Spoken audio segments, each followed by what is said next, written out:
Good evening, everyone, and welcome to Danville, Pennsylvania for tonight's game between the Mount Carmel area Red Tornadoes and the Danville Ironmen. I'm Bob Else, along with Warren Altamore and Wayne Brokenshire, bringing you tonight's game. Looks like it could be a good one. Danville coming in at 2-2, Mount Carmel at 3-1. I don't care if it's a good one or not. I'm psyched. I had a down game last week. I was down when we were talking about our shoes at the end of that game. I'm ready to go. I'm going to call a big game tonight. Big Red, we're at the Supper Club. We had Lashinsky and Stosh Pultanovich with us, and they seem to tell us that they'll be coming out headhunting tonight. I think nobody that's wearing red and white right now feels good about what happened last week. They're embarrassed.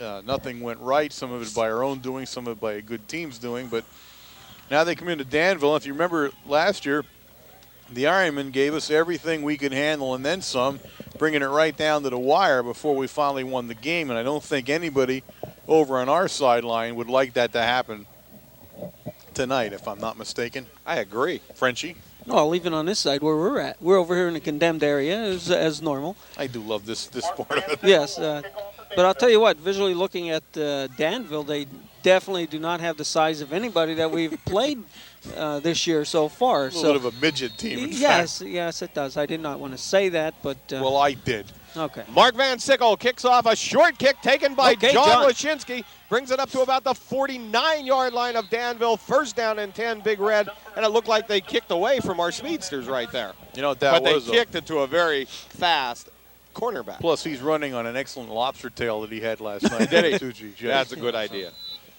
Okay, first down and 10. We're ready to roll here. Mount Carmel trying a couple different people in the line tonight. At right guard for the Red Tornadoes starting John Yastashak. And over at the left guard, number 57, Jason Klingerman. We'll go down the rest of the Tornadoes as the game progresses. Handoff to Sinkovich. Gains about 3 or 4 yards, and an initial hit made in there by number 7 from the Ironmen, which is Damon Fitt. Damon Fitt. The misprint in the book. Got me the misprint. I can't even read the book. God, this is the smallest print in history. Second down and 6 yards to go for the Red Tornadoes. Dave Baxey at right tackle. And at left tackle, number 77, Mike Parkansky. Pitch back to Sinkovich going around the left side. Big play by number 45 from the Ironmen. Heath Hoyes comes from his right linebacker position to make the tackle. Mount Carmel faced with a third down and 9. That wasn't a play. Hoyes is probably one of the biggest guys out there. Tall kid. See how tall let me see here. It does say how tall he is there. Hoyes, he's 6'4", 200 pounds, so he's a big lad out there. Hoyes also the fullback when they go on offense. Oh, does he? Yep. Okay.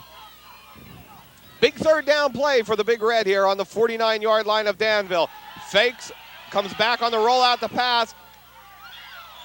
Hits Beach. Number 5, Bob Beach catch at the 35-yard line with a good catch. Excellent catch by Bob Veach. Good catch. Good throw.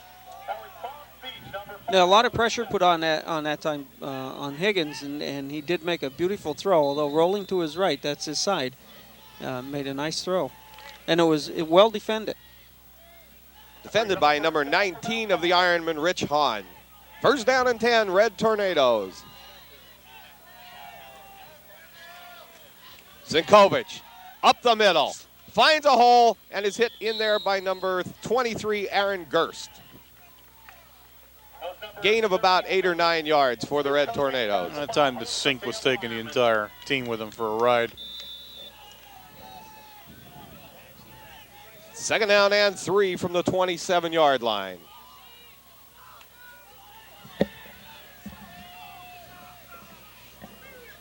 This is probably the best view we have from any place we ever go to. You seem like you're really close to the stadium or to the field right here too, and I'm sure our camera's the same way. Truckee around the left side.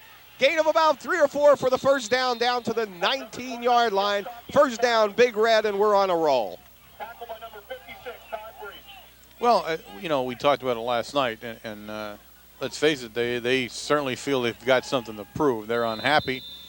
They had a tough week of practice, not a punishing week, but a tough week where a lot of people were told that maybe they weren't doing what they were supposed to do in that Shamokin area game, and we went over the basics, the fundamentals, and now you're going to see what comes of it right here. Higgins to Sheptalk, gain of about 4 or 5 yards for the fullback down to the 15-yard line. One nice thing Coach Williams did say at the Pepper Rally today, though, his opening statement was, we don't want to dwell on it. We want to bring it up a little bit. But what happened was from the top down, he said, starting with myself down to the youngest freshman on the team, we had a rough game. There were breaks didn't go for us, but we're forgetting about that game, and we're coming out. We're going to beat Danville. And that was nice to hear from Coach Williams. 2nd down and 6 for the Red Tornadoes. Higgins, straight drop back. Looks over in the corner of the end zone for Joel Gonzalo. Just over his reaches at about the 1-yard line. 2nd down, 3rd down, and 6. I think we'll see that play run again. He was well covered that time too, though. That was a difficult pass to make when you're throwing like that. And of course, Gonzalo, unfortunately, now is going to be seeing the double team and the double coverage all the time. It took 2 or 3 games, and everybody knows he's the man, and everybody looks for him when he leaves the line of scrimmage now. Sinkovic breaks it out around the left side, and he's going to be knocked out of bounds after about a 2 or 3 yard gain. So Mount Carmel faced with a 4th down and about 3. It's nice to see the way Joey runs. He runs head up. He's watching where he has to go. He saw that the center line was blocked up, and he spun off and kicked out to the left side. And nice took spin it around move. Yeah. Corey Hepler in at left offensive tackle for the Red Tornadoes. 4th down and 2 or 3, Warren. Yeah, the scoreboard says 2. It's a long 2 is what it comes out to be. Higgins. Trockey off the right, Sinkovic off the right side, down to about the 5-yard line. Good for a first down. Yeah, he got the first down. Nice play that time. And again, you're seeing. It was Trockey. Yeah, we picked up the wrong number on that one, and it looked like I said Trockey right from the beginning. So Trockey picks up the first down. But you're seeing here that you didn't see last week is line search. Oh, definitely. We're moving off the line of scrimmage where we weren't budging from the line of scrimmage last week. Higgins sets the Tornadoes on the 5. Handoff Sinkovic. Spins out around to his left and is down at about the 5-yard line for no gain. You're gonna probably see an action pass here because they brought 4 linebackers up right behind the line, looking for the run, and you're gonna see Joel hitting the corner of the end zone. I had talked to Coach Babinski, Wayne, and he did say they play a lot of 4-4 defense. Yeah. Here's the pitch to Trockey. Going out around the right side, makes a nice cut and down to about the 3-yard line. So Mount Carmel faced with a big 3rd down play. Nice play there was the sink man who pancaked somebody on his way through in the lead block. Always good to see him moving around on the field. Him and Sheptalk. Yeah, Sheptalk's another one, yeah. You see Sheptalk coming at you, you got to be shaking. Yeah. They just like going around knocking the wind out of people. It just makes their day. Joel Gonzalo split to the far left for the Red Tornadoes. Higgins on the play action. Rolling to his left. Looks at Gonzalo in the corner of the end zone. Now thinking about running it in, and this one's going to be called clipping against Mount Carmel. Boy, I'll tell you what, he was in no matter whether we threw that block or not, but this one's coming back. Yeah, that's going to hurt. An illegal block on Mount Carmel. It was either illegal or a chop block, one or the other. We'll see what the official signals to us here, but that's a big 15-yard penalty against the Red Tornadoes as Higgins carried it into the end zone. Well, that's one of the things we talked about last night, too, with Coach Williams was, and I had mentioned it several times during the season, and I thought last week was glaring, were the penalties. Now not particularly this penalty, but the offside penalty, illegal motion penalties, those kind of penalties. Discipline. That were killing us. And when you're up against a good team, like we went against with Shamokin area, they did kill you. You can't be 1st and 15, 2nd and 15. It can't work that way. And this is a tough penalty because, goodness, you're down on the 3-yard line, and now you're back out to the 25-yard line. So that's a big penalty in itself. But that's one of the things we need to clean up is we've got to quit having penalties like that because you're just tough to win. It's tough enough to win to start off with, but then have to overcome yourself as you go through the game. Mount Carmel will face with a 3rd down and goal to go from the 24, and that's what we're talking about. 24 yards on the goal to go. What play is that? What play is in the book for that one? Oh, it's coming out. Watch this. This one right here is going to be in the book. I'm pulling the book out here for you to look. All right. See, I think maybe it's number 5 or number 7 right here. 7. Okay. Go with 7. Now that you and I know the play, we're going to see. Higgins sets the Red Tornadoes. I don't even know the play when they're running it most of the time. 6:45 left in the first quarter from Danville. Higgins back to pass. Great Looks protection. right over the middle. To Joel. Hits Gonzalo at about the 5-yard line, and Mount Carmel will be faced with a 4th down and 5. But what a nice pass.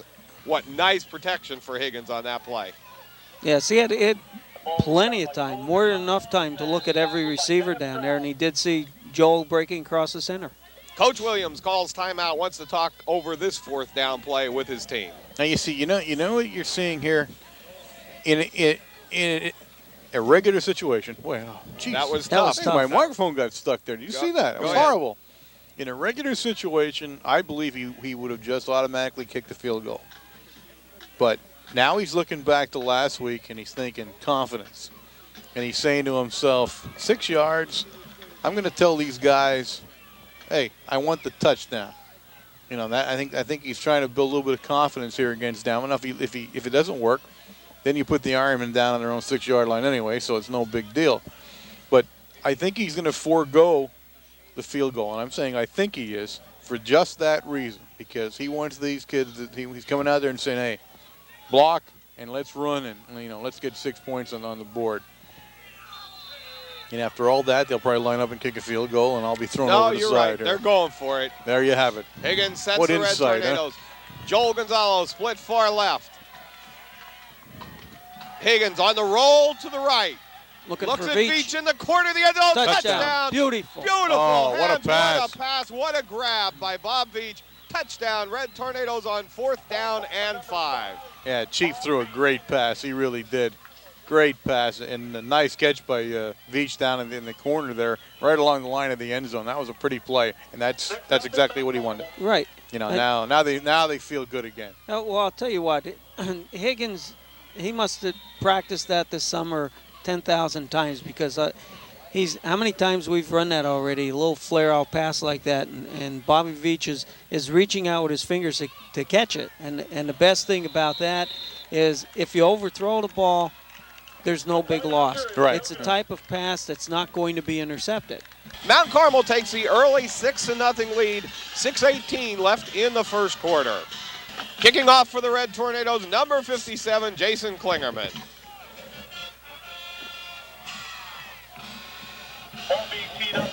I think Mount Carmel needed that first score desperately, and as you said, Warren, that's why Whitey went after it. He wanted the touchdown. Absolutely. I think that was the whole gist of what we were doing. Then we drove down. He wasn't walking away without a touchdown.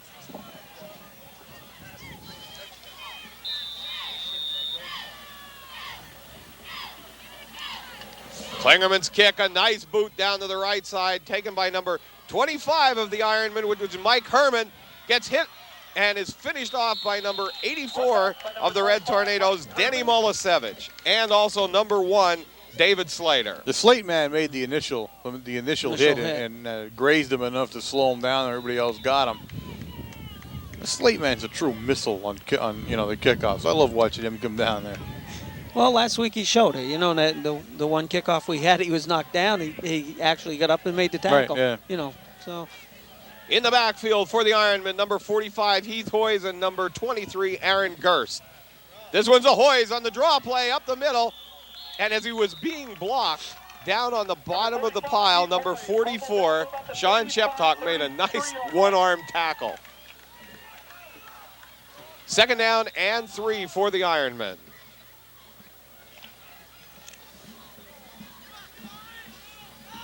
You know, I didn't see if our main man for extra points was in there, Eric Schlegel. Was he? He was hurt. He has a knee injury, and I didn't get the gist of that last night, whether he was going to play or not. They said he's a captain tonight. Yes, you know, we have to say congratulations on that part to Eric for being the captain tonight. Van Kirk gives the ball to Hoyes. Brought down by number 1, Dave Slater, also number 57, Jason Klingerman, and number 44, Sean Sheptock. Close to the first down for the Ironmen. I didn't notice, but now he is standing over there, and he is in full gear and all, so we need to watch that next time to be sure, because we talked about him being the captain, and that's fabulous, and he deserves it. He earned it. But right after that, Coach Williams said he has a knee injury, but then he didn't say whether the knee injury meant he wasn't playing or whatever. He just said that, and then we went on to something else. First down Ironman from the 31-yard line, and now we have to watch and see if anybody pulled Mount Carmel offside. That's going to go against Danville. Absolutely. See? This is a dead ball foul. It's offsides, Mount Carmel. You were close. It had to be one or the other. Did somebody touch? Nobody. No, you're right. Nobody did touch. Well, then how is Their that? guard and tackle had moved. Then how is that? Hey, did you see some of the calls that were made last week? Well, I'm sorry. Apparently, if you don't touch him and the ball isn't snapped while you're in the neutral zone, it's not offside defensive. That's right. Our man was getting back. I'm a little confused on that. First down and 5, Ironman gives the ball to Gerst off the right side. A nice hit made in there by Josen Kovich, also helped out by Jason Klingerman. So Danville will be faced with a second down and 1. You had to watch Chippy that time. Chippy came through the line on the left-hand side of their center, broke through, read that it was going off tackle, and got in on the tackle. 4:14 left in the first. Ball on the 39-yard line, second down and 1 for Danville. Gerst goes into motion. Inside handoff to Hoyes, and he carries the ball for the first down, tackled by Jason Rohrbaugh and Corey Hepler. So the two big tackles make a big play there on the line of scrimmage, but close enough for a first down for the Ironmen. Ball on the 43-yard line. Yeah.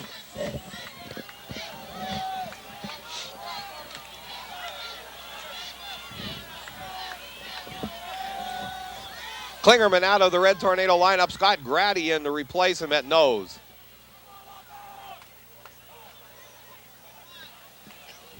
Van Sickle on the draw play to Gerst, and that time Mount Carmel reads it very well. Number 23, Aaron Gerst, bringing it out to the 45. Tackled by Joe Costello and number 66, Jason Rohrbaugh. Stosh Koltanovich.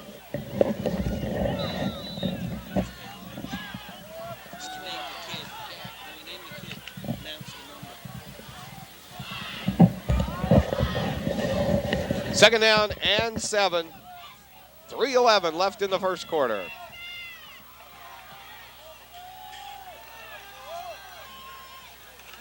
Van Sickle back to pass. Big rush from Klingerman. Tries the screen pass, but nobody there to catch the ball. Gerst had gotten tied up in his own people, but what a great rush from Klingerman. Gap attack. The gap attack was definitely enforced, but what you saw there was whether or not the gap attack tackled him, Costello stayed home. And, I mean, you weren't going to complete the pass. He was standing right there. He was watching the whole play, and he never budged, so you can't have a screen when the end doesn't come in like that, and he stayed exactly where you wanted him to. Big third down play for the Big Red defense. Gerst goes in motion to the right. Van Sickle back to pass. Little flare pass, but boy, he ran into Sean Sheptock, he ran into the brick wall. Sean Sheptock there to make the stop. And fourth down for Danville, a punting situation. You get a guy killed doing that. You know that could be attempted murder when you do that. If you remember last night when Coach Williams was talking, he did state how number 41 Joe Costello and 45 Stosh Pultanovich have matured over the last couple games, and they are staying home. They're doing what they have to do. They're not chasing after the play. High snap. Pretty good kick going in the direction of Trocchi. Trocchi takes it on the 31-yard line, breaks it up the right side, and is tackled on the 41-yard line. Flags on the play. I didn't see that. I don't know what their flag is for there. I didn't see anything really. That was a gutsy catch right there. My goodness, the guy was like a foot from him when he got the ball. Face mask called against the Ironmen, so this one will be 15 more yards for the Big Red. Bring the ball up to about the mid-stripe, and Mount Carmel will take a first down and 10. Wasn't one of those accidental ones, huh? It was the, what do they call it? Inadvertent one. Right. Or the purposeful one where you try to yank that guy's neck off. This was one of those neck yankers. First down and 10, Big Red on the 44-yard line. 2:42 left in the first. Hand off to Sheptalk up the middle. Carries it for about a 16-yard gain and a Red Tornado first down on the 29-yard line. Tackle made in there by number 56, Todd Breach of the Ironmen. Well, it's safe to say that Sheptalk's wandering around out here with a chip on his shoulder tonight, too. I don't know if anybody else took notice of it, but he's in an ugly way out there right now. Offense and defense. Yeah, both ways. He's ugly on both sides. You're dead meat. Higgins sets the Red Tornadoes. Motion. Oh. And that's the same reverse thing. Their guy just moved a little. Our guard moves a little, but now it's going to be called against Mount Carmel as a legal procedure. But same thing. Same thing we saw before, just called the opposite way. Someone's going to have to explain it to me the way we were called for it. I mean, there was no contact. He was not in the neutral zone when the ball was snapped. I don't understand how we were offside. I really don't. 2:15 left on the clock. First down and 15 for the Red Tornadoes. Joe Sinkovich out of the Tornado lineup usually means Jeff Trockey into the backfield. We go with the lone setback and the trips left for the Red Tornadoes. Slater in the slot position that time. Higgins back to pass. Big rush on Higgins. Nice move by Mike, but he's tackled on about the 49-yard line. This one's going to be a big loss for the Red Tornadoes of 15 yards. So Mount Carmel will be faced with a third down or a second down and about 25. Were we trying to screen there or what? No, they flooded. They had 5 guys going down for that one. Everybody was downfield on that one.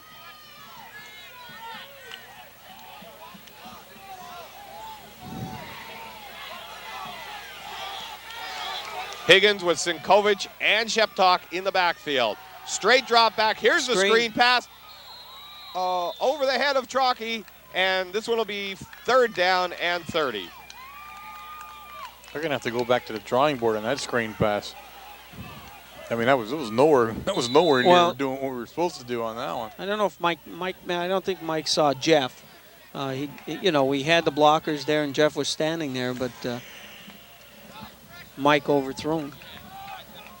1:10 left on the clock. Big, long third down play for the Red Tornadoes. 3rd and 30. Well, trips left again. Higgins, straight drop back. Good blocking this time on the line of scrimmage. Look at Dave. On Quirk's one to Slater. Oh, just broken up. I'll say broken up by number 7, Damon Fitt. He just got up high enough to break it up, but we had Joel Gonzalo and Dave Slater streaking down the sideline. Blitnikoff and the Slate man were both back there. John Yastashak in the punt for the Red Tornadoes. Danville goes with a lone receiver, number 25, which is Mike Herman. Yesty kicks it off the right side of his foot. Good bounce down to about the 19-yard line and goes out of bounds. First down and 10, Ironman from the 19. So one good thing, Mount Carmel keeping Danville tied up in their own end. Campbell first and 10 on their own 18. Here's number 78 now. You're talking about maybe a little bit smaller, but 78 out here, Need or whatever. He's 255 pounds, that guy. He looks it, too. A couple of big guys floating around out there.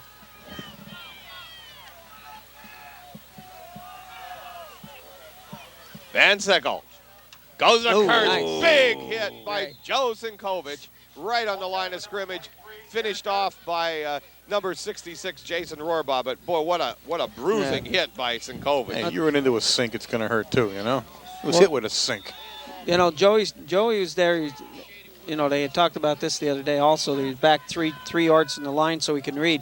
And that was a trap play in the center. He read the trap right and filled the hole and came right in on top of the runner. Second down and 9, 24 seconds left in the first quarter. Big Red in the lead, 6-0. Van Sickle gives the ball to Gerst, breaks it around the right side, finds some running room for the first down, and tackled by Joe Sinkovich at the 34-yard line. First down and 10, Ironman. It was a tough run that time because Klingerman had him dead to rights. The gap attack got him in the backfield, and he got away from him. Yeah, they're sort of trying to get Chippy. Chippy's limping out there, and they're trying to get him off. That's the end of the first quarter. The score, the Red Tornadoes 6, the Ironmen 0. Danville back, first down and 10, start of the second quarter.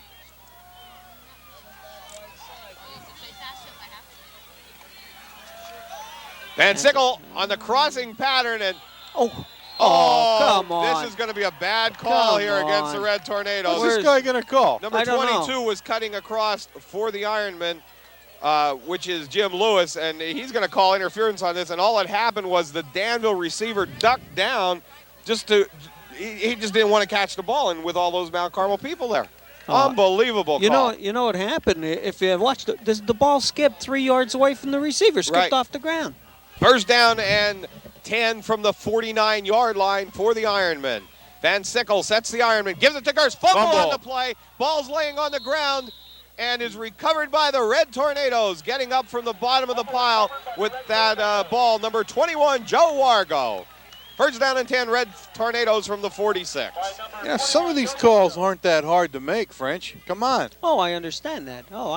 It's just not right. It just isn't right. These are kids playing. You are absolutely right. You know, you got to bear down out here, and if you're unfamiliar with the rules, you better go over them before the season starts, because it's not just this crew. It's shabby. Officiating is shabby this year. Higgins. Hands off to Zinkovic, off the right side, finds a hole up the middle, gain of 5 yards to about the 46-yard line of Danville. What is this, our fifth game?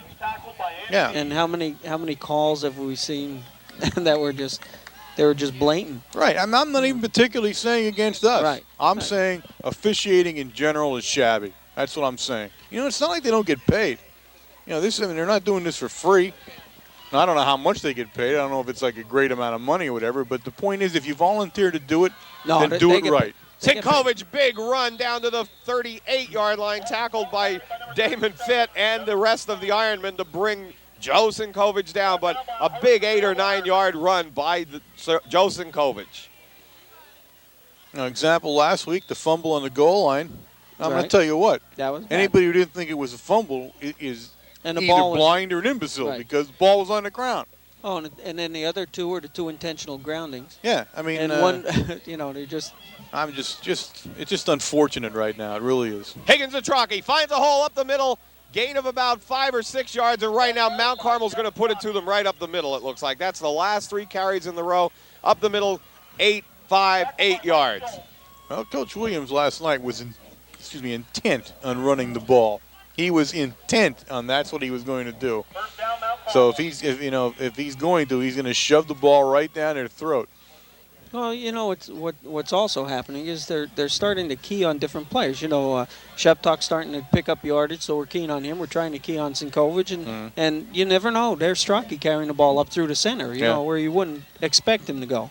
Sheptock up the middle, carries the ball for another 5 yards. Tackle made by number 51 of the Ironmen, which is Dan Brady. 10:03 left in the first half, 6-0, Mount Carmel in the lead.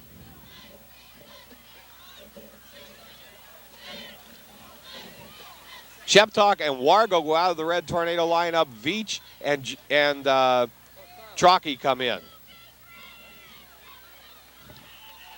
Joe Gonzalo split left. Veach in the slot. Pitch back to Zinkovic on the right side. Cuts it back to the middle of the field. Good. Looks like it's good for a Red Tornado first down. That's a tough run there. You're looking at this team now, Wayne. You were saying they were small. We were saying that at the beginning. But I'll tell you what. There's 250, 225, and 255 on the defensive side of the ball right now. Okay, what do you want me to say? I'll take it back? No. I was just saying they didn't look that big. I think because we're used to seeing the apartment building from last year. Higgins looks at Gonzalo on about the 7-yard line to the 5. Oh yeah. And he stopped on about the 5-yard line and blown dead. So Mount Carmel will be faced with a second down and about 4. Nice move by Blitnikoff after he caught the ball. I'll tell you what, Joel, he just has some great moves. Once he catches the ball, his head is now turning, looking all over the field, looking either for blockers or defenders and seeing which way to go. He got those moves from his dad.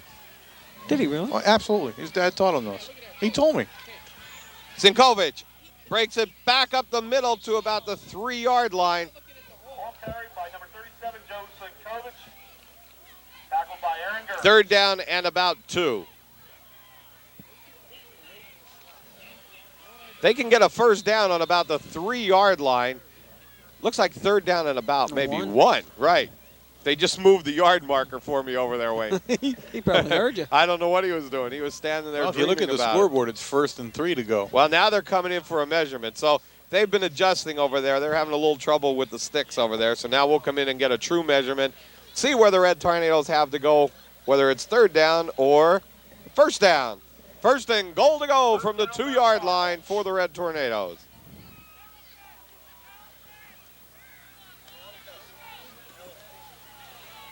Joe Wargo and Dave Slater into the Red Tornado lineup. Trocky and Gonzalo out. You know, I wonder about this field when you're looking at this field. Where's their track team go? I think it's over by the junior high school. I think they have a track and everything over there. I've seen it happening over there, so that's probably what happened. Sinkovic up the middle. Touchdown. Red Tornadoes on touch. Great job by the Red Tornado line. Joe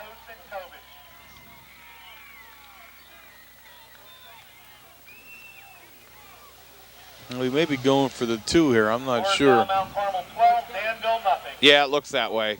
We're going to go for 2 here instead of the extra point.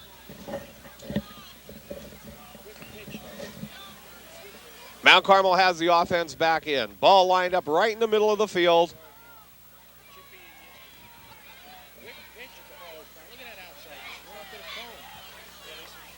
Higgins rolls to his right. Looks at Sinkovic. Good for the 2 points. Oh, nice pass Oh, that yes, it was. time. They got Joe Sinkovic coming out of the backfield on that one, and a great pass from Higgins to thread the needle for the 2. 8 minutes and 10 seconds left in the first half. The score, the Red Tornadoes 14, the Ironmen of Danville 0. Jason Klingerman will kick off for the Red Tornadoes. It's the only paper that covers high school 6 days a week. What I can't understand is why Gerst isn't deep. If he's their fast running back, you know, they don't use him on these returns. Back usually for the Ironman is number 25, Mike Herman. But that's not for us to decide. This one's going in the direction of Herman. He's going to take it on about the 8-yard line, breaks it up the right side of the field, and is stuck in there by John Lashinsky. And then a bunch of Red Tornadoes finish him off, but a good hit by Lashinsky. Dave Slater was in there, 41, Joe Costello. Tell you what, Lashinsky's earning that lobster. Yes, he is. He's coming out breathing fire tonight. To put a little more on it, that was a clip against the Ironmen, so this one's going to go back half the distance of the goal from about the 21-yard line, so they're going to have the ball about on the 11. Now they're going to have it about on the 9 after that ref got done with it. So first down and 10 for the Ironmen from their own 9-yard line, and Mount Carmel really able to keep the Ironmen in their own end this whole first half. Yeah, they haven't been able to leave the shadow of their goalpost. How's that for a cliche, huh? That was good. Ooh, doggy. Ooh, doggy. Motion man for the Ironmen. Van Sickle looking it over. Drops back, looking to pass. Going to throw the fly pattern. Covered nicely. Ooh. Covered nicely by Montgomery. Yeah. But also almost a great catch by number 82, which is Scott Fedorovich. Geez, he must be from over our way. Yeah, that's the first one I came up that way. Let me I get know. a Fedorovich over I here in have no Danville. He's idea. got to have connections over in the coal region somewhere with a name like that. Nice play, though, really was. You can't cover it any better than it was. Oh, It was just a Scott. perfect pass. And it just, 2 inches past him is all it was. As it came out toward us, I thought Scott had an interception on it. Ooh. A lot of movement on that play. Now, most likely on the offense, Warren. Well, see, they had a man in motion to start off with. Now, I don't know if he was what drew everybody off or what was going on there. See, that's against us. Nope, they're going to call this one against us again. See, I thought the man in motion fooled us that time. Okay, is and what I pulled our thought. people Yeah, I off. thought that's what was happening there. Second down and 5 for the Ironmen. 7:38 left in the first half. They have the ball right about on the 13-yard line.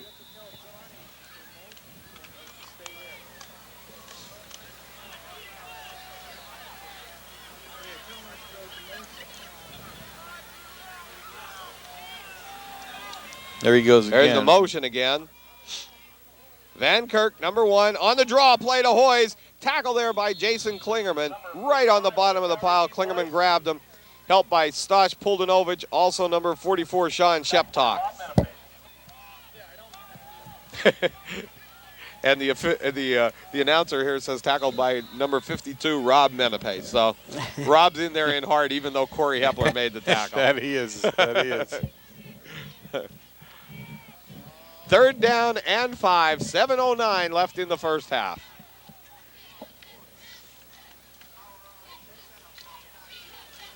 Van Kirk's back to pass again. Being chased in there by Joe Costello. He's going to run him down from behind. Oh, man. Good Nice play by Joe Costello. He ran him out of the backfield and then chased him down. Cassidy went at him that time, He has didn't he? speed, doesn't he? My goodness. He turned on the burners. All right. 4th down and 3 yards to go. The punting team comes in for the Ironman. Number 84 will go back to punt, which is Aaron Shulsky. I'll see, he got that speed from his dad, too. Did he really? Oh, yeah. Absolutely. Number 84, Aaron Schulke will punt for Danville. I thought it was being an aminal from his dad. Yeah, that, too. Maybe more so that. I would believe. Snaps back. Good snap this time. Shulsky with a nice kick coming over to the right side of the field and out of bounds on about the 40-yard line. 1st down and 10. 1st down and 10, Red Tornadoes. The best part of that play did was you at see? the end there. Yeah. Did you see what it was? Number 10 of Danville, Alan Wetzel, wanted to take on Bobby Veach, but Jeff Trockey wouldn't let him do it. Well, see, Trockey was just in the vicinity, and he heard words, and he thought, hey, somebody's got words. I better be in the middle of this quick. No, he just didn't want Veach to get hurt. And He made you know, sure the funny part about it is he was walking away, and Jeff walked up and gave Yeah. him, you know. 1st down and 10, Red Tornadoes, 6:09 left in the first half. Higgins back to pass. Looks at Gonzalo on a fly pattern down to the corner of the end zone. Oh! In and out of his hands on about the 2. Wow, was that close? My goodness. Good pass. Nice pass. I'll That tell really you what, was. Higgins is on tonight. I mean, he Yeah, he is doing some nice rollout, and he's sighting everybody. He's looking for everybody to throw the ball to, and they're right there. You know, it's not like we're well defended. And boy, I'll tell you what, he's putting some stuff on the ball to get it in there. Bolitnikov's over there looking at his hands, saying, "What is there a hole here? What happened here?" 2nd down and 10. Flags on the play. Higgins takes the ball, tucks it away, runs it down to the 25, to the 20, out of bounds on the 15-yard line. That'll This come one's back. normally a hold. Yeah, that has to come Yeah. back the way it was thrown. Absolutely. And it was right away. Number 23, Aaron Gerst. But it's coming back.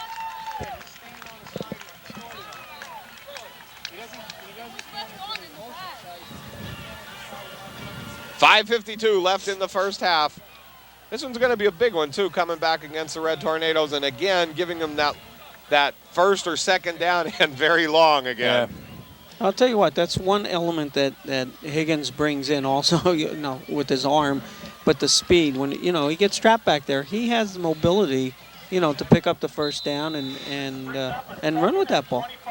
You don't see him that often do that. No. But once he gets into the open field, and we saw that on the touchdown run in the beginning of the season, when he gets loose, he's a very dangerous runner. Now some speed into the Tornadoes. You have Trockey, you have Veach, Gonzalo, the big guy, Sheptock in the backfield. Looks like it's the quick pass to Gonzalo. Hitch and pitch to Veach. This one can go for a long way. My And goodness. down to about the 30-yard line. Good play All on right, that one. 22, Brett Veach. What a play. And we saw how exciting he can be last week when he ran the kickoff back for a touchdown. But, and how many times have we said that now since we began? That play we thought was always going to be set up to that side for that exact play, the hitch and pitch, and there it was. And Gonzalo, ran it perfectly, brought it down quick and then threw it. 3rd down and 1 for the Red Tornadoes, and we're going to have them an offsides against Mount Carmel. But, we always look for Trockey because Joel and Jeff were always side by side Right, when he right. caught that pass. And we always thought that's who it would be. You know what the nice thing is, though? Right there, Dave Baxley jumped offside. And I don't usually say who did it. Dave Baxley did it. Got taken out just for one play here. Coach Connolly tapped him on the helmet, talking to him a little bit, and you watch, he'll be right back in. You know, that's the way this team operates, and they're trying to keep everybody going that way. Oh, Joe Sinkovich with the play, and he slipped right there. So this one will be a punting situation for the Big Red. So really, a couple times the Red had an opportunity to put one in there. Yeah.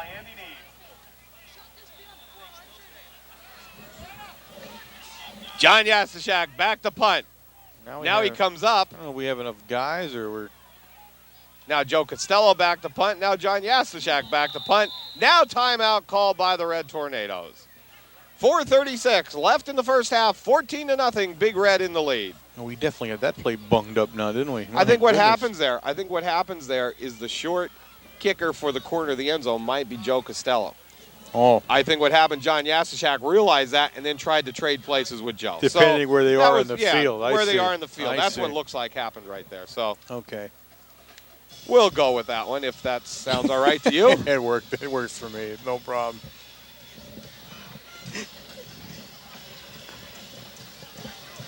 And looking across here, this is one of those fields where it's like a 2-mile run for the stats at halftime, too. I'm getting older, you know. I don't know if you guys noticed it or not. No, I haven't. I can't even see the other side of the field from here. Nothing tops Pottsville. No, that's the all-time beauty, the Pottsville Stadium, man. Especially where we're located, up in the boonies. I have to leave like at 5 o'clock in the afternoon to get the stats for the halftime. Okay, Yastashak back to punt. Now deep for the Ironman, number 23, Aaron Gerst. Snaps back, kicks up. It's a boomer and hits in the end zone, and this one will come out to the 20-yard line. So Danville will take over first down and 10 on the 20, 4:29 left in the first half. They're on the 20 is probably the best field position they've I was had. just going to say that. I don't think they've been past their own 40. They're actually operating pretty good right now the way the game's been going.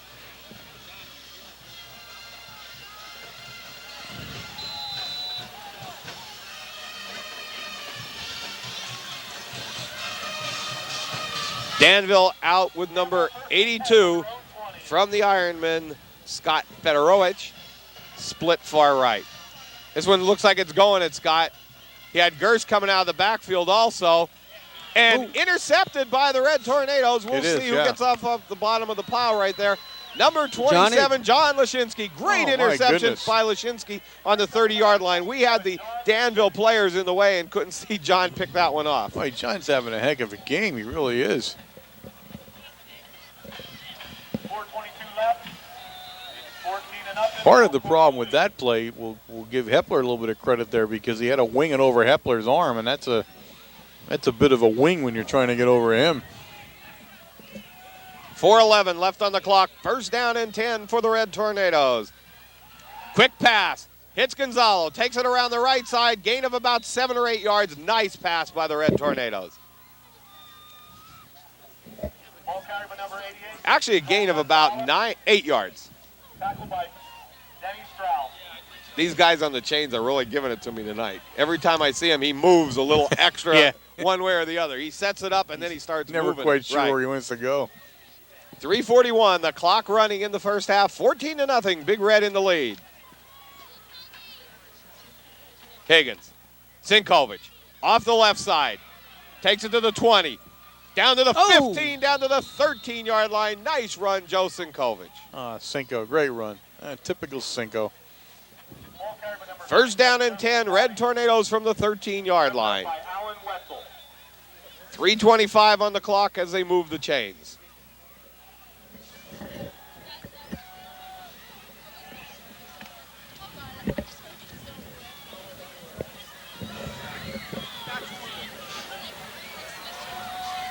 Higgins with Joel Gonzalo split right. Jeff Trocchi to the left. Option play. Taken by Sinkovich around the right side. Finds some running room down to about the 2-yard line. Close to the touchdown for the Red Tornadoes. Real close to a first down. I haven't seen that play much this year. That was run fairly well that time. I think they're trying to take advantage of the fact that the Ironmen are bunching the middle up here right now. You don't see them spread much out, and the ends are pinching a lot. I think they're trying to take advantage of getting around the end a little bit there. First down and goal to go from the 2-yard line. Higgins to Sinkovich. down to about the 1-inch line.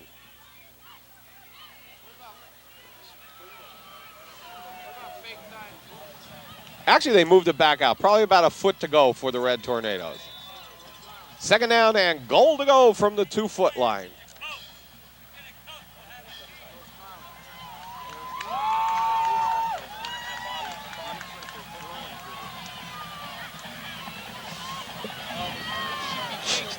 Tight set for the Red Tornadoes. This one's going to Sinkovich up the middle again. Touchdown, Red Tornadoes. Ooh, and a scuffle. Yeah. Ooh, flag. Well, what happened there was they really took Sinkovich on. At the end of the play, a lot of people dragging everybody out of there. Klingerman being drug out. The gap attack was drug out by one of the refs. But we do have flags on the play. For safety's sake, you don't want the gap attack loose in a melee. Let's face it. That's correct. Okay. I mean, let's face it. For that matter, you don't want Drocky loose in a melee either. No, you don't. That one was a touchdown. You guys talking about Eric Schlegel. He is in. All right. Then that clears it up. The knee injury. He's playing injured as the captain tonight, ladies and gentlemen. There's the man, number 64. He calls the ball out here. Timeout called by the Red Tornadoes. 2:05 left on the clock, 20-0. Big Red in the lead and trying to put one more up on the board. Well, no, now he's calling for his offense back. He's going for 2 more. He's bringing his offense back on. I don't know why, though. I can't even imagine why we're doing that, what the reasoning is, unless he just wants to try something out or, you know. Well, if you're going to do it, now's the time. You know, yeah, I guess. Yeah, it might be the best time.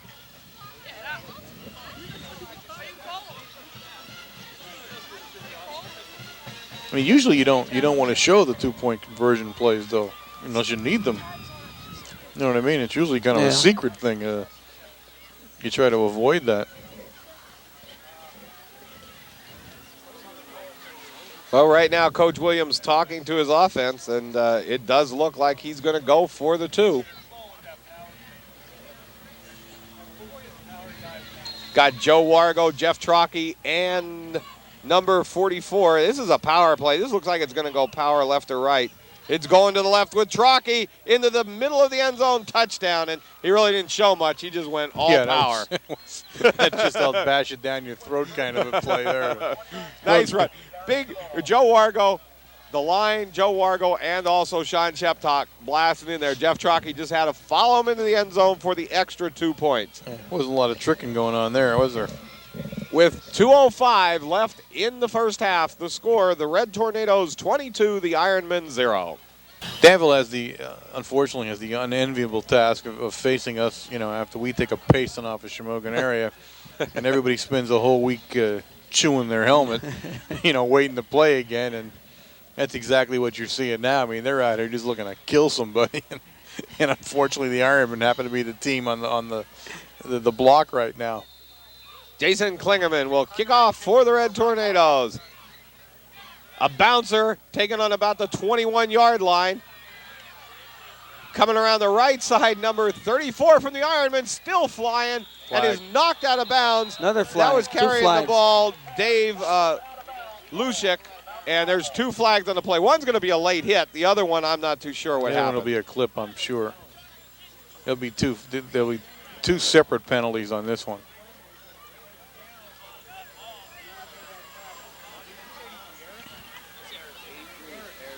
One of them will be unsportsmanlike. Yeah, holding on them, so. Joe Costello is out in the center. Okay, go ahead, boy. No, I'm done. Okay. We got a guy hurt out here. That's Joe Costello bent over at the 40-yard line. I wasn't too positive what happened. He grabbed his stomach and went right down.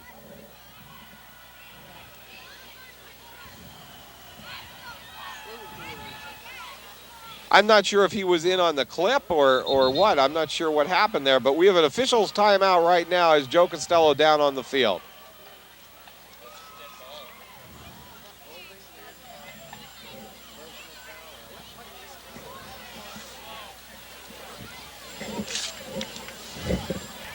Number 1, Van Kirk sets the Danville Ironmen.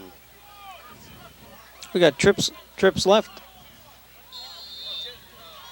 Yeah, and they have that hidden play where Gerst stays way back and is going to come out of that. So Danville looks like they're going to come out throwing. But they hand off to Hoy, and this one's read real great by the Red Tornado defense. That's Sheptalk there. Also Joe Sinkovich, also Corey Hepler, and number 57, Jason Klingerman. So good play by the defense. Like you're not going to see that guy standing over there, behind the split man. Yeah. You know what I mean? Let's be real. I was completely fooled. Were you? Absolutely. Well, that's not hard to do. I know that. Timeout called by the Ironmen, and boy, this has been the longest minute and 45 seconds. We're at a minute 28 right now. Coach Conley off the field, talks to his Red Tornado defense. Number 81, Steve Ziegler, into the lineup for the Red Tornadoes at left defensive end to replace Joe Costello. There's the pass. Nice pass taken by number 10 from Danville, which is Alan Wetzel, and tackled by Bob Veach, but after a first down for the Ironmen. Right now, Mount Carmel in a little bit of a prevent defense, though, and that pass is going to come open. 1:21 left on the clock in the first half. Here's your hidden player, Wayne. Oh, there he is. There he is. Okay. I can see him. I don't know how our guys can't. There's the play they want to call. Now he's going to throw the ball from there. Ooh, Looks nice at a receiver, Hoy downfield. Slater and also Bob Veach make a good play in there to break it up. Number 1 and number 5, Dave Slater and Bob Veach. Good play on the Red Tornado defense, not getting fooled by 19 catching that ball. Well, that's why Bobby's back there. And, Coach Williams said he's matured so much. He's the leader back there.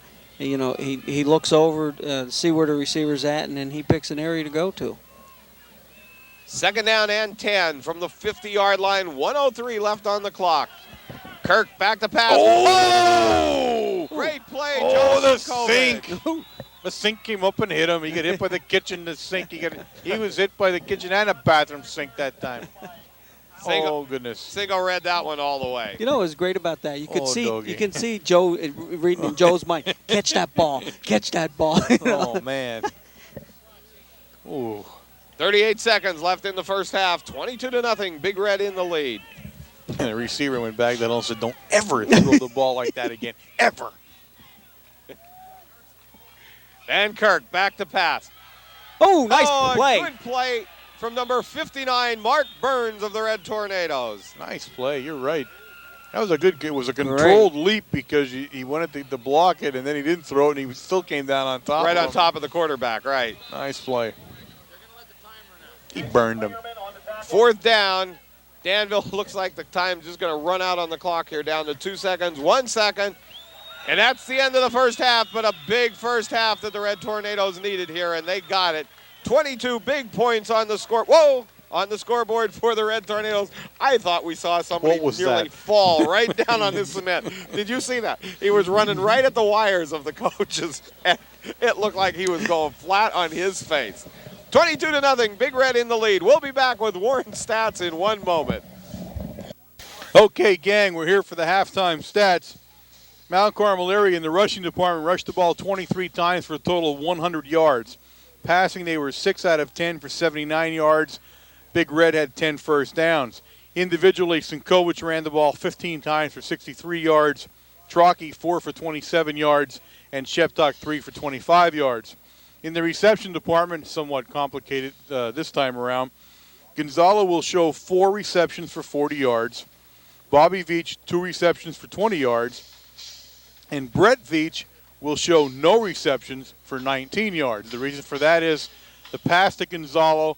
Gonzalo gets the yardage in the original pass, and then Brett then gets the rest of the yardage to where he was tackled at, which came out to 19, but he does not get credit for the reception. So that's somewhat of a quirk in the stats. Danville area, on the other hand, they rushed the ball 12 times for a total of only 31 yards. Passing, they were 2 of 8 for 16 yards. They have 5 first downs, and that's pretty much indicative of the way the entire first half went. Mount Carmel area dominating the stats right across the board. Danville, I don't believe Danville area passed the midfield stripe. in the first half, and they're going to have to definitely do a lot better if they want to get anywhere close to staying in this game in the second half.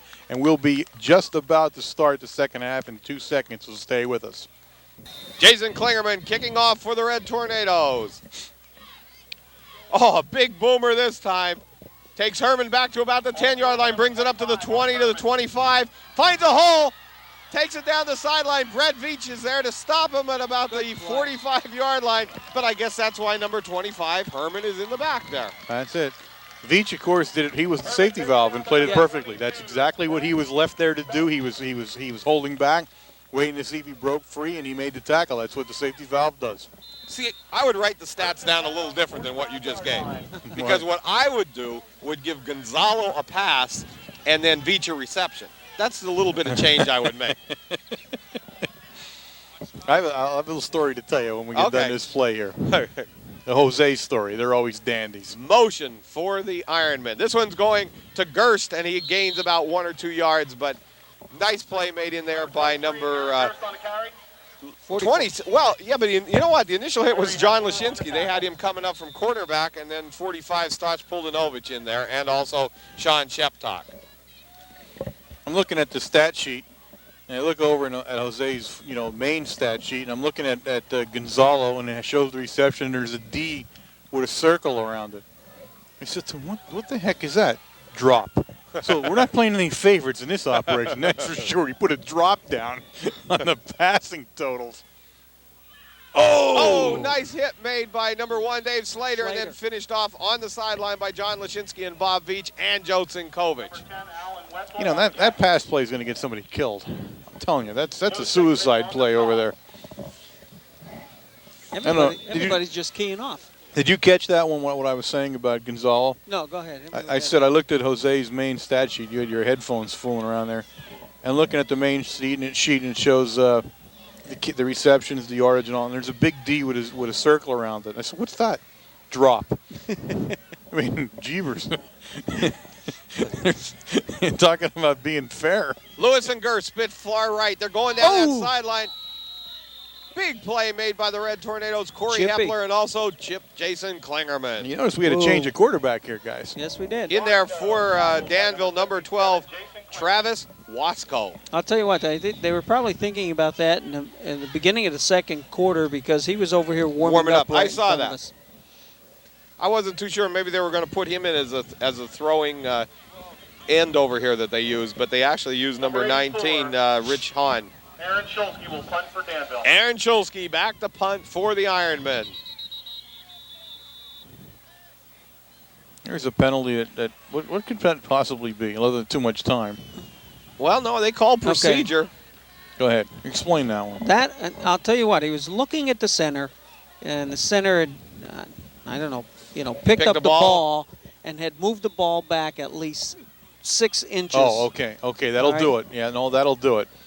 You're allowed a little bit of movement with the ball when you're a center. Trust me, I know that from years and years ago. But you're not allowed to do a lot of movement with it. Snap back to Shulsky. Good snap this time.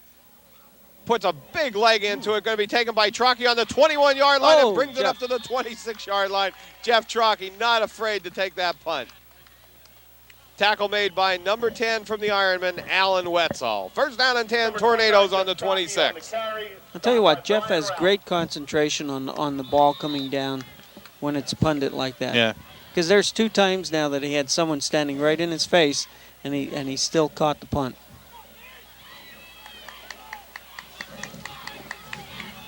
Tornadoes come out with Joel Gonzalo split to the left. Puts Jeff Trockey in motion, pitch back to 29. Jeff Trockey brings it around the right side, finds a little bit of running room, gains about 2 or 3 yards. Tackled over there by number 10 from the Ironman, Alan Wetzel.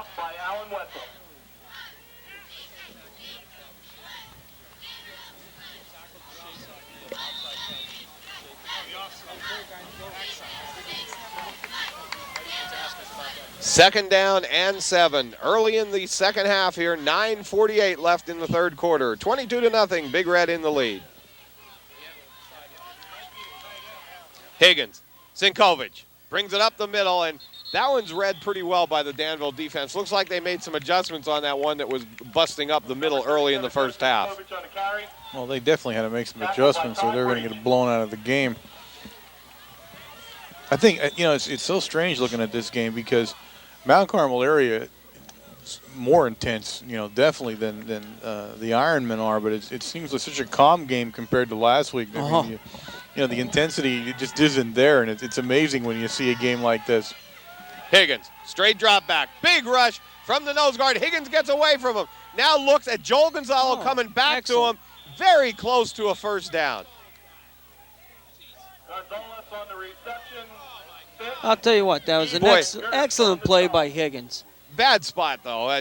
Joel was at least 2 or 3 yards over the 35-yard line. What are we doing with the spot of the ball now? This is where they drove him back to. Where the refs are placing the ball is actually where Gonzalo was driven back to. He took the reception on about the 37-yard line. Why don't you simplify it? They placed the ball 2 yards in the wrong place is what they ended up doing. This is a big one. Fourth down and Mount Carmel going for it on the 36-yard line. Now, Danville still has a receiver back. Yeah.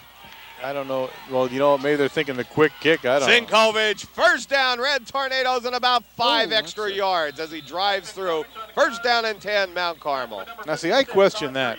I question Danville. Now, I don't know if that's a coaching decision or just, the kid back there. But why take a kid out of there when it's a 4th and 1 and they don't show punt? If he quick kicks it, so what? Let it roll. I thought that was rather odd to lose a man on the defense by keeping him back like that. 7:55 left on the clock in the third quarter. Higgins hands off to Trockey, out around the right side. Gain of about 4 or 5 yards. Jeff Trockey does a lot there on his own.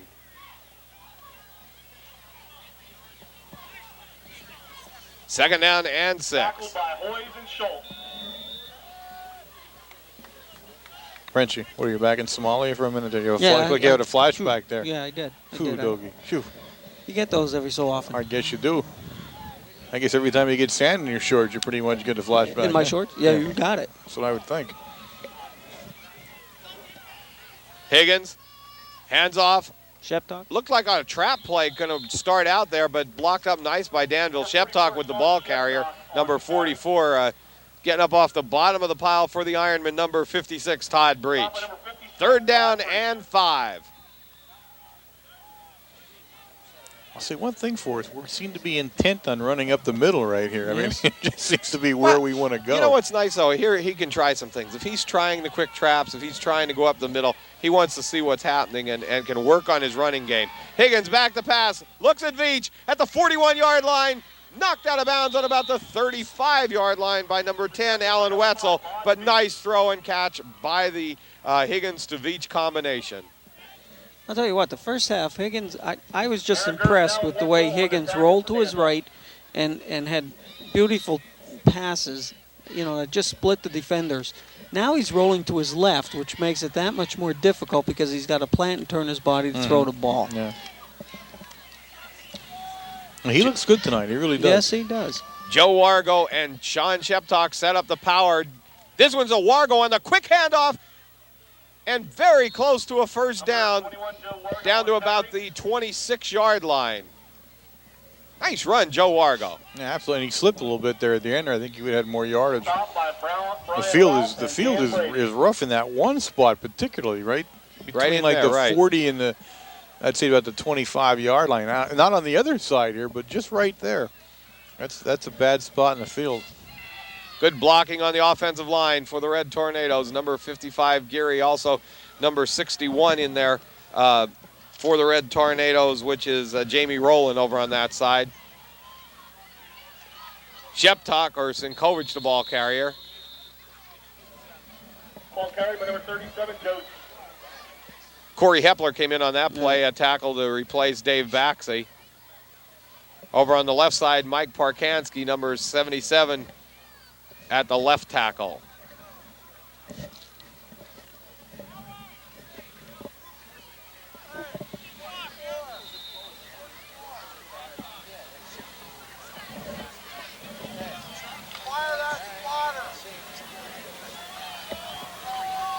Wargo and Sheptalk in the power with Josen Kovic at the tailback. This one's going pitch to Wargo out around the right side. One man to beat out there, and it was number 7 coming up from his safety spot, which is Damon Fitt.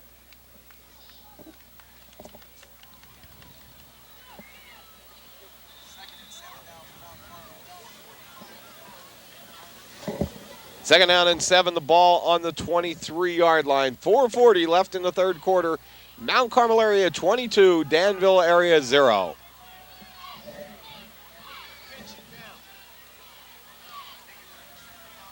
Higgins, inside handoff to Trockey. Guess the initial hit made in there by 45. Heath Hoyes, he plays both linebacker and fullback. Third down and 8 for the Red Tornadoes. Hoyes is a nice defensive player, and he's the captain. I noticed he calls the signals and all, but he's a good player out there.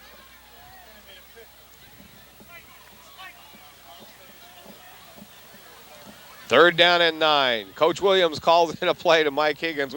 It's so quiet here, you can actually hear him through the earphones calling out to Mike Higgins. I think everybody knows what that play is going to be. Coach Williams said. Higgins, straight drop back. Big rush, tucks the ball away, and is tackled by number 74 from the Ironman.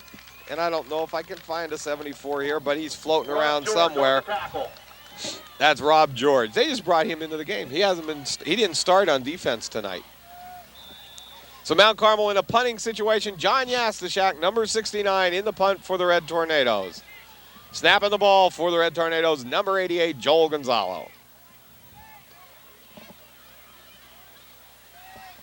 Gerst back to receive the punt. Going for the corner of the end zone. Oh, and it died. He hit a chip shot, a great 9-iron shot down to about the 4-yard line. Down there, and good punt by Yastashak. A 9-iron? Yeah. A 9-iron shot? Maybe a wedge. Well, it looked Might have been a wedge. Because when that ball hit, But he did stuck. backspin it very nicely. All right. Just checking there. That's all. Just checking. First down and 10, Ironman, ball on the 4-yard line. 2:59 left in the third quarter. You guys are back on that golf talk again from last week. Hey, easy. What's the matter with golf? Nothing. Back off. Hey, not a thing wrong with golf. Washko still in at quarterback. Hands off to Gerst. Finds a little bit of running room up to about the 11-yard line. Tackled in there by number 1, Dave Slater. Dave Slater on the stop. It's probably the biggest gain for Gerst all night right there.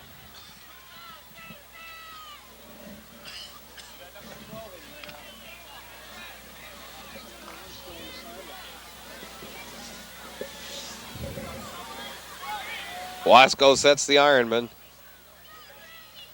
This one's going to Gerst again behind Hoyes. Doesn't go anywhere. Josen Kovic in on the tackle. Stop by Josen Kovic. Should be a loss of a yard or so there, right? Or no gain, one or the other. No gain. It was actually looked like a loss of yard to me, but they brought it back up to the line of scrimmage. He must have got. He might have gotten that far Right. before the sink man winged him into the dirt. Wasco in a passing situation for the Ironman. He's going to roll. Looks. Picked. Oh, John Lashinsky. John was there. He actually had it in his hands, and then a nice defensive play made by Alan Wetzel to knock it out of Lashinsky's hands. That's exactly what he did. He went from offense to defense in a split second when he knew the ball wasn't going to be to him.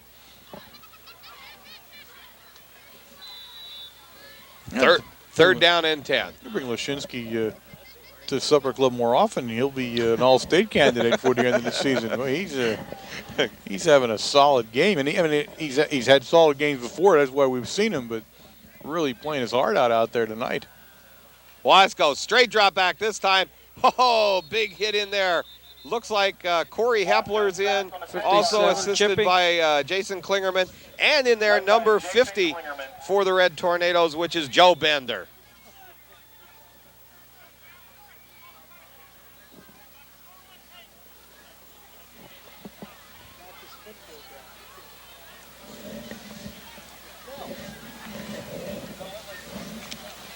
Ball will be punted by number 84, Aaron Schulke. Aaron Chulski in his own end zone to punt for the Ironmen. 1:03 left on the clock. 22-0. Big Red in the lead.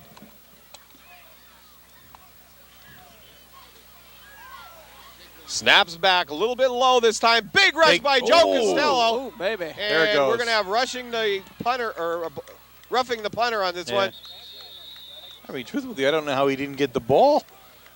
Sort of went under. I think he went under his arm. Unbelievable. Sinkovic carries it back up for 3 yards, but this one's coming against the Red Tornadoes, and the Ironmen will take over the ball again. He was all over the punter. I just don't know how he missed it. I think that's why Joe made such a hard rush too, though, because I think he thought he had it. Oh, absolutely. He's probably wondering how the ball got off too, because you never would have thought it did. And once you commit like that, if you don't touch the ball, it's an automatic penalty because you've nailed the kicker. There's no choice involved there. The offense for Danville comes back on the field. Actually, the punting team comes back on the field. What? No, they gotta do something. That's a. Here we go. We're going to have an officials timeout. He's going to come over and talk to Coach Wiley right now from Danville, and this one has me stumped, guys. There's only one thing that could have happened, that he somehow touched the ball. That's the only thing that could have happened. Okay. Yeah, but if he touches the ball, it's not a penalty. Well, maybe the guy who called the penalty didn't see him touch the ball either. Wait, here we go. We're going to try to get some kind of signal. No, you're not. No, we're not. You're just going to. Well, I can't believe this one. We're going to repunt. Maybe there was 2 penalties. There had to be. No? I don't know. That's possible. Offsetting? That's very close. Yeah, because even if he touched the ball, then the play would have just stood the way it was. Right, we would have had the ball up here. Okay, Mount Carmel setting back up to return this time. Sinkovic calls the fair catch on about the 39-yard line. I really didn't see that. I really don't. I can't comment on that one. If there was a second flag, I didn't see it. No, neither did I. And that would be the only thing that would have changed it. I mean, what else would have happened? Well, the other thing that happens is, too, you usually see both penalties being called by the officials. Yeah. Which we really didn't see there. I don't know what we did there. Maybe it was like deja vu. The feeling like this has happened once before, We punt the fourth down. Frenchie, I think we told you 100 times, don't use big words. Oh, I'm sorry. And never, never, never talk French on this program. I'm sorry. Higgins rolls to his left, finds Gonzalo on about the 33-yard line, and we'll see where they mark this ball. This time we got a pretty good spot. So Mount Carmel will be faced with a second down and about 4 yards to go.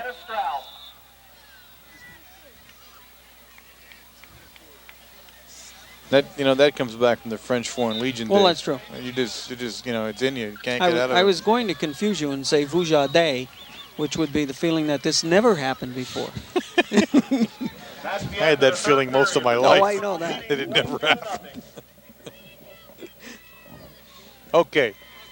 At the beginning of the fourth quarter, the score, Mount Carmel area 22, Danville Ironman 0. Pick up your copy of the Press Enterprise Daily. What's he saying? Who cares? I thought we were off. That's why, he just gave us the go-ahead on that. Second down and 4. Higgins, straight drop back. Big rush. Number 74 in there. Fumble on the play. Big play made from Danville, number 74, Rob George. And this will be Danville's ball. First down and 10 on the 41-yard line. Now, he got his arm in there right at the exact spot. He just punched right the ball where the ball loose. was. It hit the ball straight on with his arm. First big break of the game for the Ironman.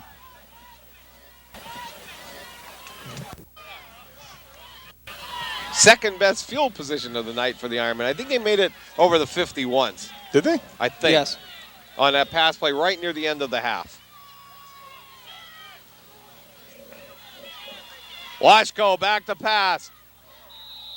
Over the head of Scott Montgomery. Thrown to number 83 from Danville, which is Jason Wetzel. No, it wasn't thrown to him. I guarantee it wasn't thrown to number 83. He didn't even see it. No, he never turned around. The only problem was, gentlemen, he was the only guy there. Well, so we have to use a number. All right, we'll use him, but he was It's only a coincidence that the ball and him were in the same spot there. Thrown to Coach Williams on the sideline? Thrown to Twisty, the I don't mascot? know. It was thrown somewhere there. Wasco sets up 2nd down and 10, 11:25 left in the 4th quarter. Big rush by Klingerman. They have the draw play to Geis coming up for about a 4 or 5 yard gain. Tackle made in there by Sean Sheptock. Kovic on the stop.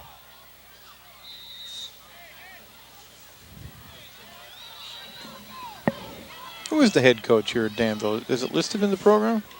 Coach Wiley. Wiley. He's not new, is he? No, he's been around. Okay. Big 3rd down play for the Red Tornado defense. Wasco back to pass. Over the head of his receiver number 82, Scott Fedorovich.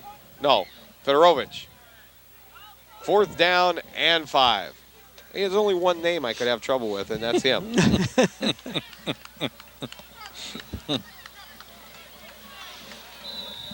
Aaron Shulsky in the punt for the Ironmen. Joe Sinkovich and Jeff Trockey, 37 and 29 deep for the Red Tornadoes. Punt for the Ironman.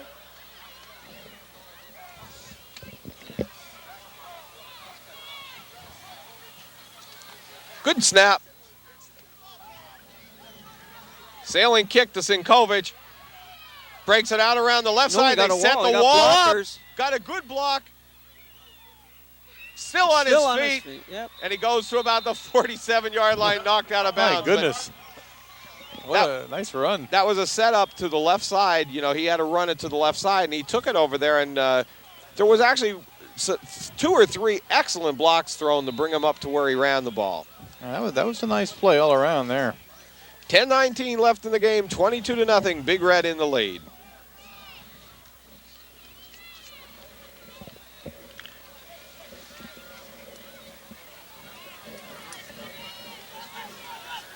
Higgins with Sinkovich and Sheptock in the backfield. Trockey goes in motion. Inside handoff to Trockey. A burst of speed. Still spinning, and a 1st down on the 41-yard line. And did you see Jeff Trockey hit that hole? My goodness. Great hole made by the Mount Carmel Red Tornado line, but Trockey filled it fast and gained 11 yards. 1st down and 10. See, he used the Trockey part of that was the speed. But then when he got halfway through, he changed into Sinkovich and smashed the guy over. And then took another 10 yards before he went down. Higgins to Sinkovich. 8 yards. Still going. Still going down to All about right. the 21-yard line. 1st down and 10, Red Tornadoes.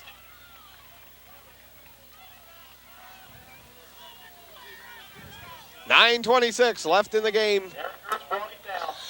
Maybe those 4th quarter drills are coming through right here, huh? I don't know. Gonzalo out of the Red Tornado lineup. Number 1, Dave Slater in. Well, one thing about Danville area is the defense has been on the field for most of the game. So defensively, they've got to be tired now here in the 4th quarter. Sinkovich, gain of about 2 or 3 yards down to the 19-yard line. Stop by Todd Breach. Todd Breach in on the tackle, and they had to sort of get Breach and Sinkovich untangled on that play.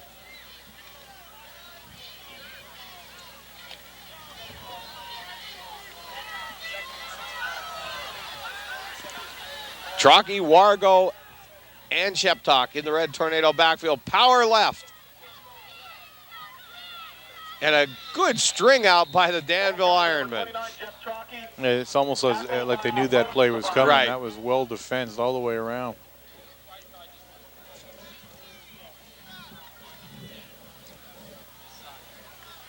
Third down and 6 yards to go.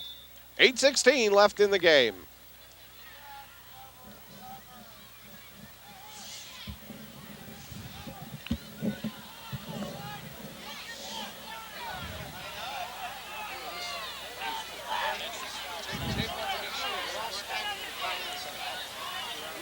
Higgins moves Joe Wargo. They set up power right.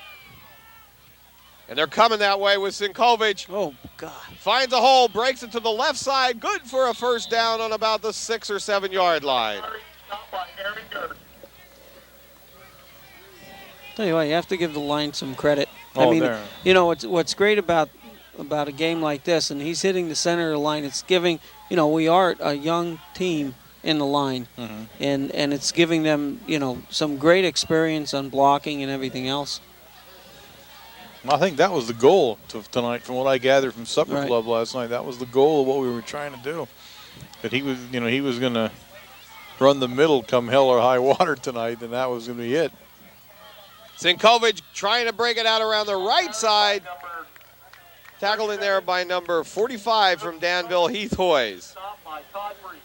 That was a loss of about 3 yards on that play. Ryan Geary out of the Tornado lineup at center. That puts Joe Bender in, number 50. Geary did something to his ankle or his knee on a previous play, and they just took him out right now.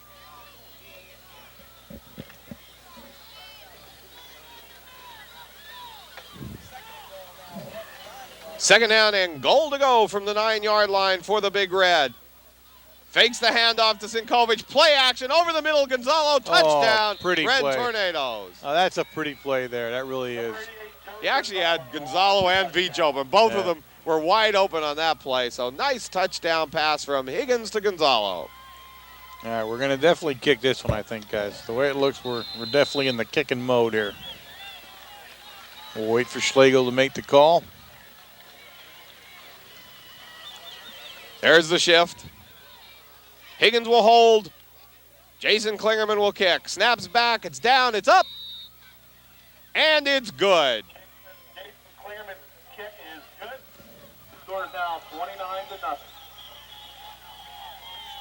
With 6:32 left in this ball game, Red Tornadoes 29, the Ironmen 0. Well, it'll give us a chance to just mention to you that we are WKMC TV, microwave signal WLX 267. We broadcast to you from facilities located on the Mount Carmel Area High School campus. You can find us on Wednesday night, 8 o'clock, channel 13 on the Service Electric Cable System. We are an instructional fixed television service. Excellent I job, can do that with my eyes Mr. closed. Altamore. You know, Can four or 5 years of that, I can do it with my eyes closed now. Next time, you know, close your eyes. I want to see that. All right? You would. I know. You would. I'm going to hold you to that. I figured you would. Klingerman will kick off for the Red Tornadoes.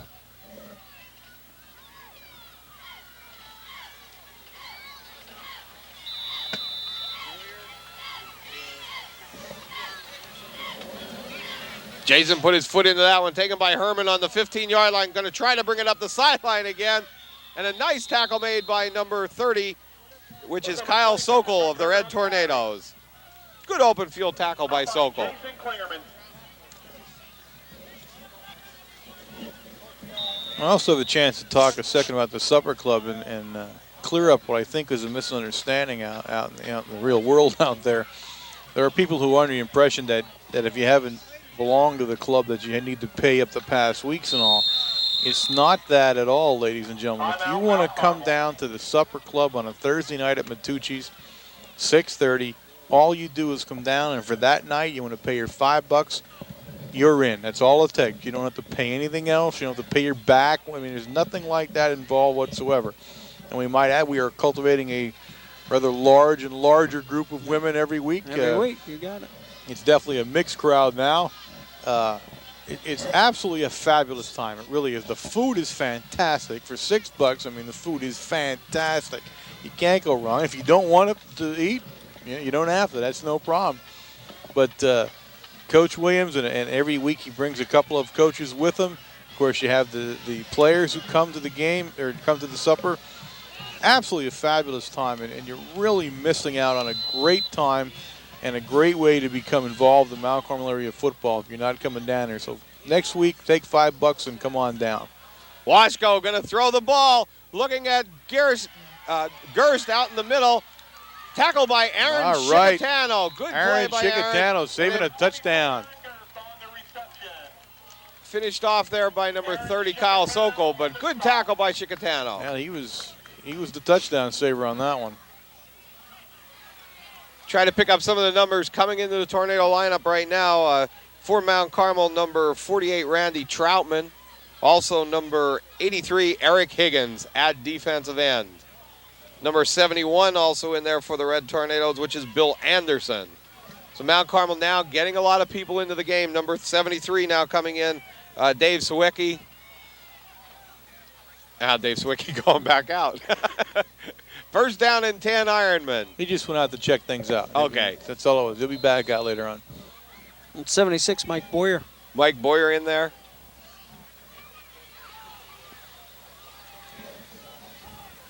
Blasco on the draw play to Gerst. Finds a hole up the middle. I think 30, is that 35? Cheddar's also in the lineup. In on the tackle was number 70 from the Red Tornadoes, which is Scott Pulowski. And 48, Troutman. Randy Troutman's out there. Troutman now leaving the game. Gary Hickson, 67, just comes in.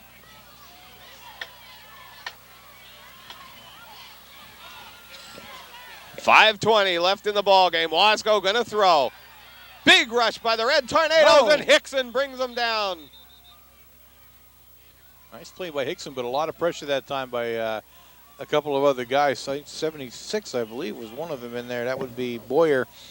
And Ziegler, 81. And Ziegler were providing the pressure, and they chased him to step up in the pocket. He stepped right into Hickson's arms, and that was the end of him. Hickson has some large arms out there. Yes, he does. 29-0, Big Red in the lead. Wasco sets up, moves Gerst in motion. Inside handoff to Herman. Finds some running room, carries it to the 5-10-yard line and down at about the 8-yard line. Mike Herman on the carry. Aaron Chicatano, number 3, getting up. Also number 81 getting up off the bottom of the pile for the Red Tornadoes, Steve Ziegler. 71 Anderson in the game. It's hard to keep up here with everybody that's moving in and out. 72, Brian Dixon. Brian Dixon in at nose guard. Spookok. Wasco. Quick drop back, quick throw. Touchdown, Danville. 4:10 left in the game, and right now Coach Williams got a lot of people into that game and helped Danville's drive going down, but that's nice to see everybody getting into play, Warren. Well, I thought I saw Jose in the defensive backfield for a second. Was I mistaken there? It looked like him. Same foot speed. Danville will go for 2.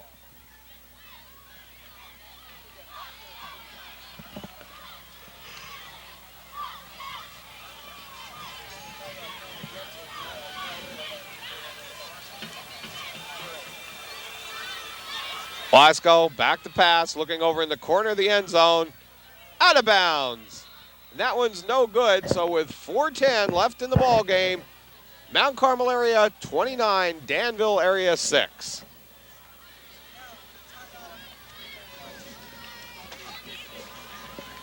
To get the inside story of tonight's game, look no further than your hometown newspaper. Well, the there's Danville one News. difference tonight, and I'm concerned because the drive home, because we learned absolutely nothing about traffic safety tonight, whereas we learned everything you could possibly know about traffic safety last week at Shamokin. That is true, but you know where to pick up a newspaper. That's true, yeah. We do know that the newspaper is big time here, but I'm very, very concerned that these people do not care about traffic safety quite the same way the Shamokin area does. Brett Beach and Jeff Trockey deep for the Red Tornadoes.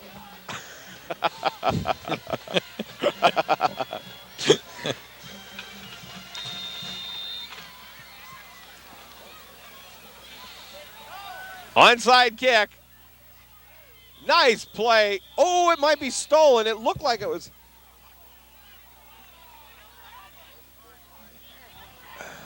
You got to be careful now when we're. I will. I'm watching. I didn't call. No, they got to be careful. When you do all that grabbing down there, you grab something you don't want down there. You got to be real careful. That many arms floating around. Ball was covered by number 65 of the Red Tornadoes, Dave Williams, and a good job. It came right at his feet, Yeah, dropped on it, and held on to it. Things can turn ugly in a pile like that. A lot of hands moving around. Red Tornado offense back in 3:56 mark, and I think Coach Williams at that time was ready to go with everybody, even on offense, but Coach Wiley just seems to want to play all his first stringers and not put anybody else in, so Coach Williams comes back with the Red Tornado offense. I think the onside kick was somewhat uncalled for, to tell you the truth.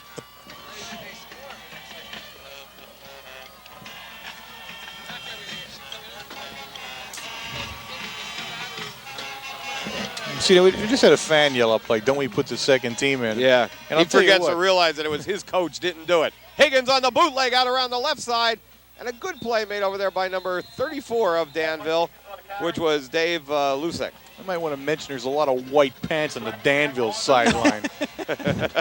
You know, if he wants to compare pants with me after the game, I'm sure that he's going to come up a little short, so to speak. Which only means there's a potato head in every crowd. He's leaving. Yes. He didn't want to hear what you had to say. Mr. Potato Head exits the game. 2:48 left on the clock. 29-6, Big Red in the lead. I know, I'm getting ugly with the you fans are. now. All right. Ooh, baby. Gotta cut this. Higgins, Started straight on the drop rip. back. Looks at Gonzalo on the fly pattern.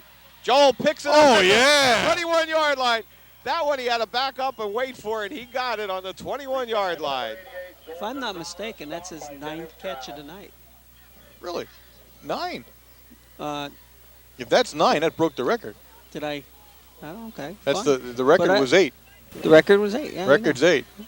All right. What did he have in the first half? The first half he had 4, right? If I'm not mistaken. Did you throw that over the edge? No, I still have it, You actually. throw that over I the edge. usually lose I'll it tell by you now. what, Jose, No. Jose would be really mad. And you know what? I think I'm Yes, gonna, he had 4 catches okay. in the first I'm going half. to tell him you did. Well, usually I do wing it out by this time. 2-minute mark of the game. Handoff to Sheptock. Over the left side down to about the 19-yard line. Well, we'll have full details on the Gonzalo Yes, we will. Blitnikoff catching next game for sure when we get the official stats. We don't want to go blowing our horn without checking with the king of numbers over there. That's true. John That's true. Yasishak and Scott Grady into the Red Tornado lineup. It's like stepping on his turf over there. You know, Oh, when yeah. you do Well, stuff he has like that big D with a circle around it, too, you know. I mean, you got to be real careful with him over there. That's true. You put a big D on your face or something, right? Higgins to Sinkovic. Gain of about 1 yard.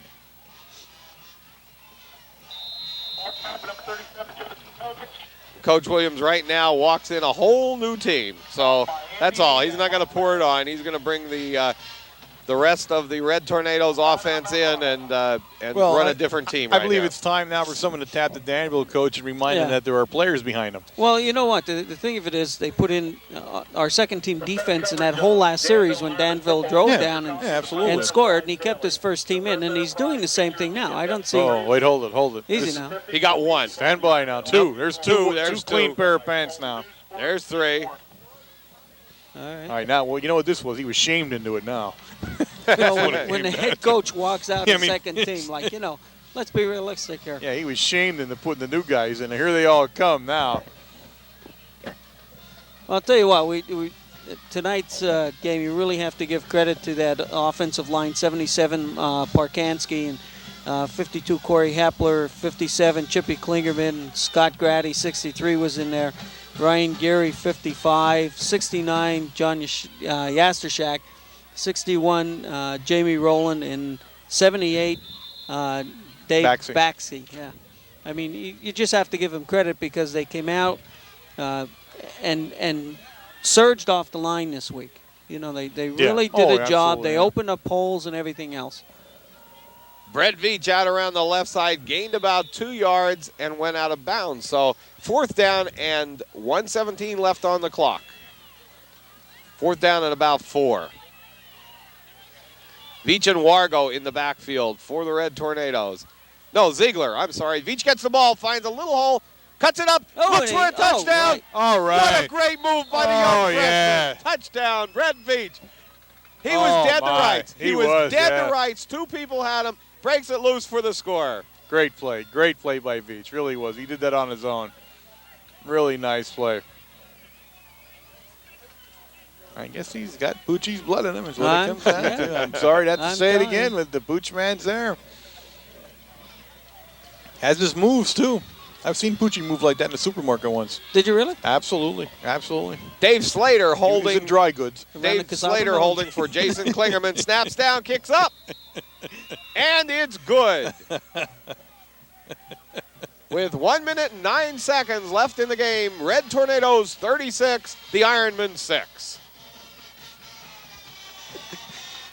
Well, I'll tell you what, it's good to see Vicha. There's a freshman, assert himself now 2 games in a row. Yeah. What a great run. I mean, he was dead to rights. 2 guys had him, and he just sprung out of there and took her right into the end zone. I think Coach Williams is probably wincing a little bit with another touchdown, but what do you mean? You can't come in and say don't That's play right. hard. That's not the way it works. So 4th down and 4, and he puts it over. But I think we've got ourselves some exciting years ahead of us with Brett coming up. I really do. He's a heck of an athlete. Klingerman will kick off for the Red Tornadoes. Jeff Walker, please meet Tim Croft. He reminds me a lot of you, Frenchie, except that he has, speed and moves. But other than that, he reminds me a lot of you. True. Big kick by Klingerman. Chases Herman back to the 6-yard line. Breaks it around the left side. He likes running left.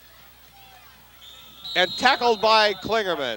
Good tackle by Jason Klingerman, assisted by number 30, Kyle Sokol. Down by Jason Klingerman.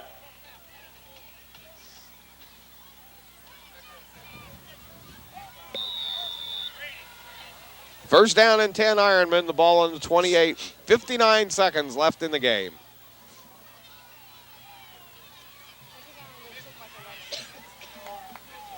Big nose guard in there, number 72, Brian Dixon. My friend, Pukak. Yep. I hope that's a name of endearment. Not Yes, it is. It is. At this point, he's now rolling on the floor in the living room. Draw Laughing. play. laughing. Yeah. Brings it around the left side. Nice tackle made by Aaron Chicatano and assisted by number 70 of the Red Tornadoes, Scott Pulowski. You better hope he is, judging from the size of him. Because if he's not, you're going to be rolling around on the floor pretty soon. In your living room. Ain't no small potatoes out there.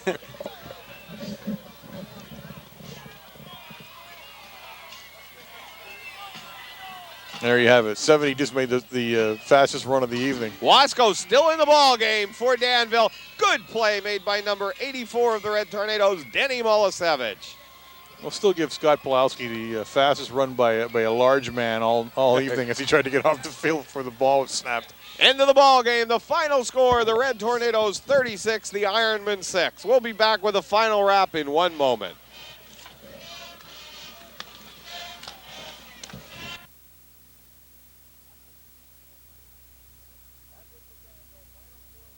That's it from Danville. Final score 36-6.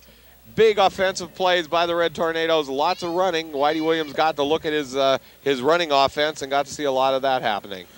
Well, it's a game. It was a game more for Mount Carmel than anything. Mount Carmel area for confidence. He wanted to get these kids back in a winning track. Go back to winning again. I don't know if you learned a lot from this because Danville didn't show a lot.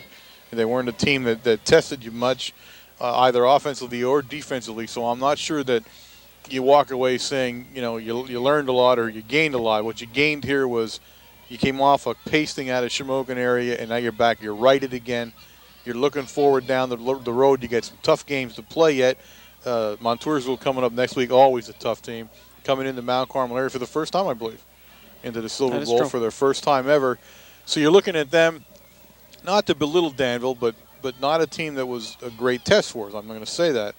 You were working on penalties tonight. We did very well, I think, compared to the last 2 or 3 games. So in particular in the second half. Yeah, I think a lot of positive things just from us. We did a lot of things we wanted to. What was mentioned at the Supper Club is that we broke down basically in our blocking last week, and I think that's what helped this week. We get back on track again. We have to do everything step by step by the basics, and that's how you win baseball games. Here we go, Bob. Football. We were talking baseball before, and that had a little bit to do with it. Montoursville Warriors coming in.